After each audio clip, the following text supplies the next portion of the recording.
Era uma noite tranquila quando Clara, uma jovem de 16 anos, começou a ouvir uma música distante.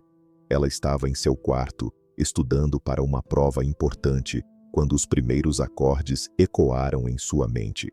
Era uma melodia suave, quase hipnótica, mas não havia nenhuma fonte aparente. Ela desligou o celular, verificou o computador e até olhou pela janela, mas a música continuava. No início, Clara achou que fosse apenas sua imaginação ou talvez o cansaço. Mas, à medida que os dias passavam, a música ficava mais alta e insistente. Ela tentou ignorar, mas era impossível. A melodia parecia ter vida própria, como se estivesse tentando dizer algo. Quando ela comentou com os amigos na escola, todos riram, dizendo que ela estava inventando coisas. Até sua família duvidou, achando que era apenas estresse. Mas Clara sabia que algo estava errado. A música tinha um padrão, como se fosse uma mensagem codificada. Ela começou a anotar as notas em um caderno, tentando decifrar o que aquilo significava. Enquanto isso, a melodia começou a invadir seus sonhos, transformando-se em pesadelos onde ela via túneis escuros e ouvia gritos abafados. Determinada a descobrir a origem da música, Clara decidiu investigar por conta própria. Ela notou que a melodia ficava mais forte em certos lugares da casa, especialmente perto do porão.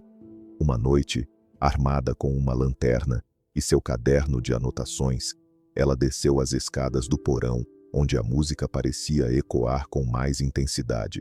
No porão, ela encontrou uma parede de tijolos que parecia diferente das outras. Ao se aproximar, a música ficou tão alta que ela quase desmaiou. Foi então que ela percebeu que havia uma pequena abertura entre os tijolos, e de lá vinha um vento frio e um som abafado, como alguém batendo em metal. Clara começou a remover os tijolos, um por um, até encontrar uma porta de metal enferrujada. A música parou abruptamente, e o silêncio foi tão assustador quanto a melodia. Ela hesitou, mas a curiosidade era maior que o medo. Com um esforço, ela abriu a porta e encontrou um túnel escuro que parecia se estender por quilômetros. O túnel era estreito e úmido, com paredes de pedra irregular, que pareciam ter sido esculpidas à mão há séculos. O ar era pesado, carregado com um cheiro de mofo e terra molhada. Clara segurava a lanterna com mãos trêmulas, a luz tremeluzente projetando sombras dançantes nas paredes. Cada passo que ela dava ecoava pelo corredor, como se o túnel estivesse vivo, reagindo à sua presença.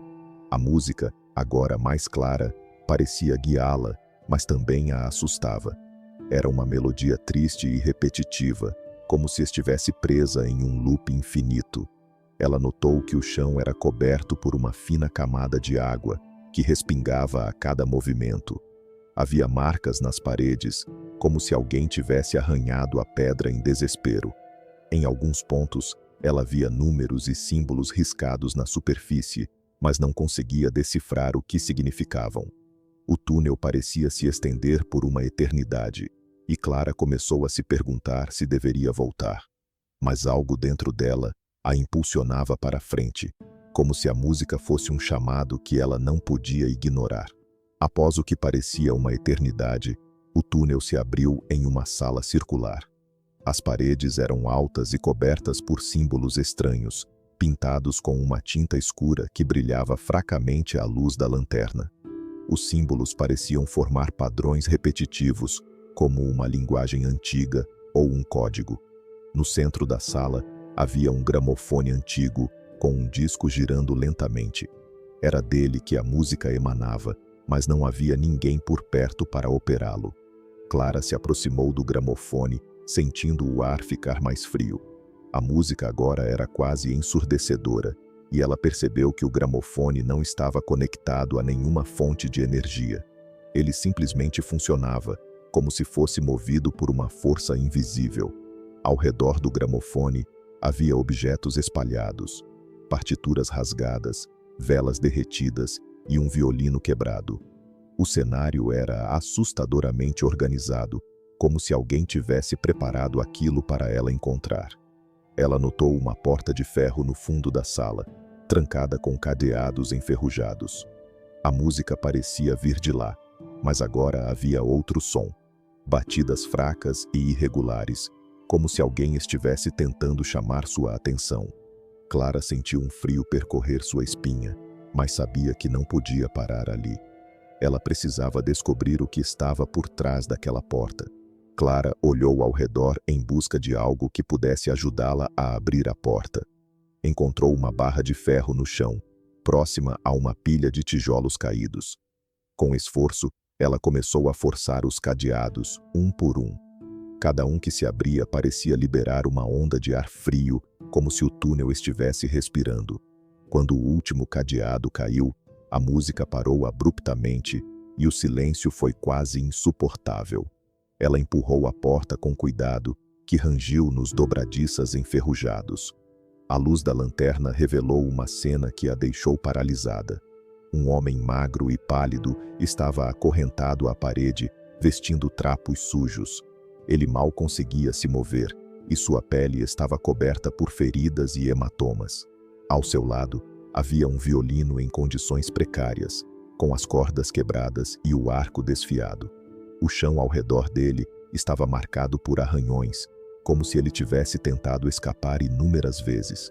O homem levantou a cabeça lentamente, seus olhos fundos e cansados encontrando os de Clara. Ele parecia aliviado, mas também desesperado, como se não acreditasse que alguém finalmente o havia encontrado. Clara sentiu uma onda de emoções, medo, compaixão e uma urgência de ajudá-lo. Ela sabia que aquela descoberta mudaria tudo, mas ainda não entendia completamente o que estava por trás daquela melodia interminável. O homem se apresentou como Daniel, um músico que havia desaparecido há 10 anos. Ele contou que foi sequestrado por uma seita que usava a música como forma de comunicação com forças sobrenaturais.